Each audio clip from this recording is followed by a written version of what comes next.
like when I got finished with the mission, I didn't want to leave when I graduated 2 days early. And I was like, what? I'm leaving? And the whole time, well, screw this place. I can't wait to get out of here. You know, I used to say all they serve at the mission is beans, rice, and Jesus Christ.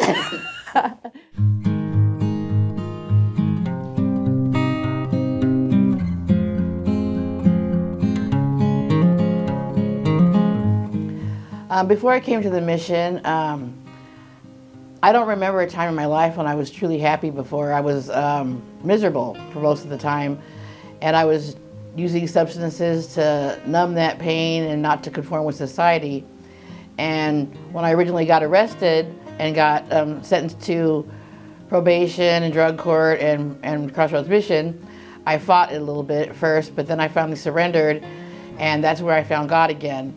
And I've been on a spiritual journey ever since then. Before I came to Crossroads Mission, I had been using drugs for like 25 years. I was actually selling drugs. It was the only, I couldn't hold a regular job. I couldn't even get an interview. I had applied everywhere, and that was my excuse for continuing to sell drugs. But I did have a moral dilemma myself before I went to Crossroads Mission when I found out how they bring drugs across the border. And so I was getting away from it a little bit, but if I hadn't been arrested and hadn't been put in the program, I probably still would be out there doing the same thing now. I was hanging around with the bad kind of people and the bad lifestyle, and always around. I was always, drunk or high or something. I couldn't cope with life on life's terms, and I actually got pulled over, and I had someone in the car who stashed their drugs in my car. And that's how I got arrested. But I was living that lifestyle and had drugs on me. Lots of times I hadn't got arrested before.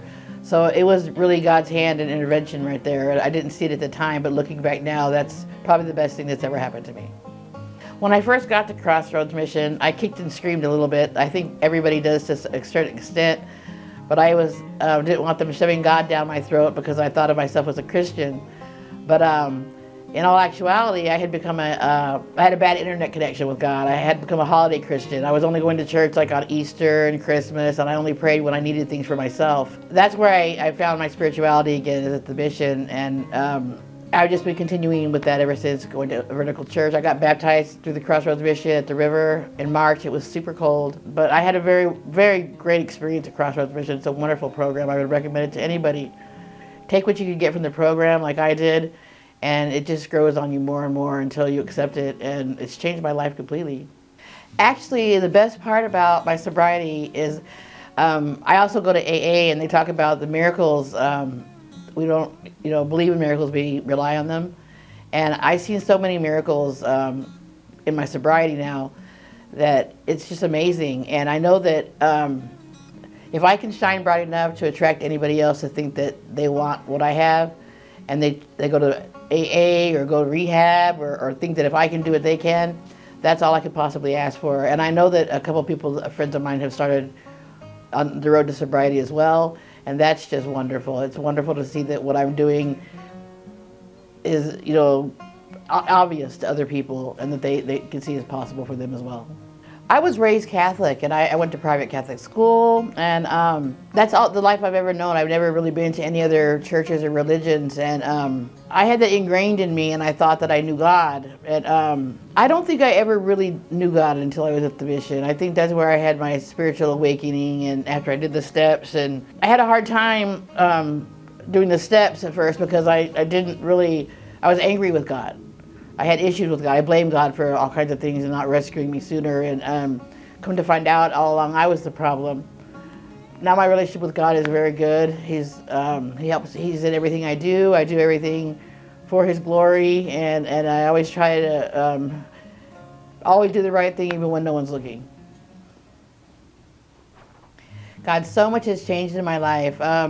I repaired my relationship with my mother. I'm a grandmother for the first time, and I see my grandbaby. I'm still working on doing some of my amends. I have my car. I bought a 2014 Nissan Versa I'm making payments on. I have a full-time job with a Pony Home Healthcare, back in caregiving like I used to be in before, and I just love my job. I love the family I work for. I love the people I take care of, and it's very fulfilling. And I'm the same person all the time now. I'm not like one person to my mom, one person to druggies or customers or different people. I'm the same person in every room. I don't have to put on different faces or be different ways. You know, I'm the same person all the time. And that's, I think that's the biggest benefit to being clean and sober and dealing with all your issues and finding a relationship with God, is being able to be who you truly are all the time.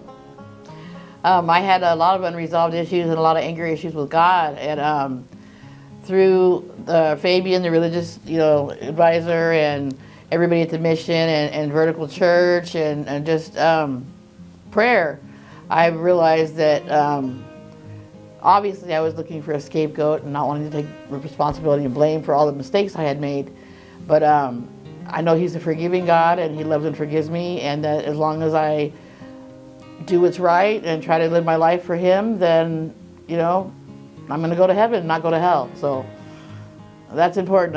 I don't want to go to hell. I think one of the most important things that I learned was when it came to resentments and things like that, that if you don't forgive other people, God doesn't forgive you.